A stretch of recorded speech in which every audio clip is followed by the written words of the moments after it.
Superstar Thalapathy বিজয় হিন্দু ধর্ম বিশ্বাসী হয়েও সারাদিন রোজা রেখে মুসলিমদের সাথে ইফতার করেছেন। শুধু তাই নয়, মসজিদে জামায়াতের সাথে নামাজও পড়েছেন। কি অবাক হচ্ছেন? হ্যাঁ, ঠিক শুনছেন। ভারতীয় এই অভিনেতার ইফতার ও নামাজ পড়ার ভিডিও এখন সামাজিক যোগাযোগ মাধ্যমে বেশ আলোচনায়। অনেকেই প্রশ্ন তুলছেন, তাহলে কি ইসলাম ধর্ম গ্রহণ করলেন থালাপতি?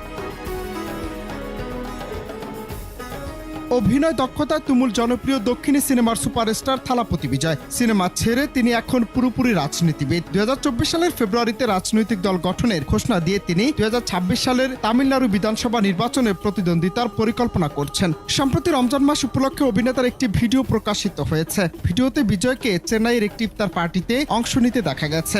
ওই ভিডিওতে বিজয়কে সাদা কুর্তা এবং মাথায় টুপি পরা অবস্থায় দেখা যায়। এমনকি তিনি দাওয়াতেও অংশ নিয়েছেন। ভিডিওটি সংবাদ সংস্থা ANI তাদের অফিসিয়াল এক্স অ্যাকাউন্টে শেয়ার করেছেন।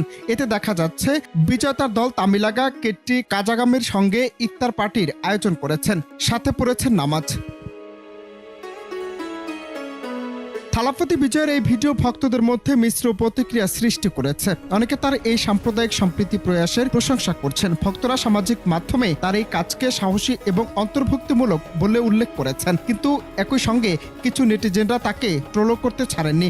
সবশেষে জানা গেছে, পবিত্র রমজান মাস উপলক্ষে শুক্রবার সন্ধ্যায় চেন্নাইতে একটি ইফতার পার্টির আয়োজন করেন দক্ষিণ ভারতের তামিল ছবির সুপারস্টার ও রাজনীতিবিদ থালাপতি বিজয়।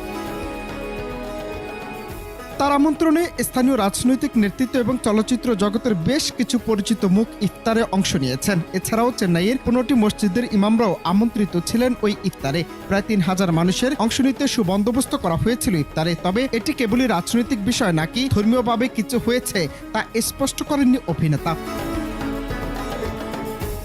অনন্ত হাসান মাসুদ, বাংলা টিভি।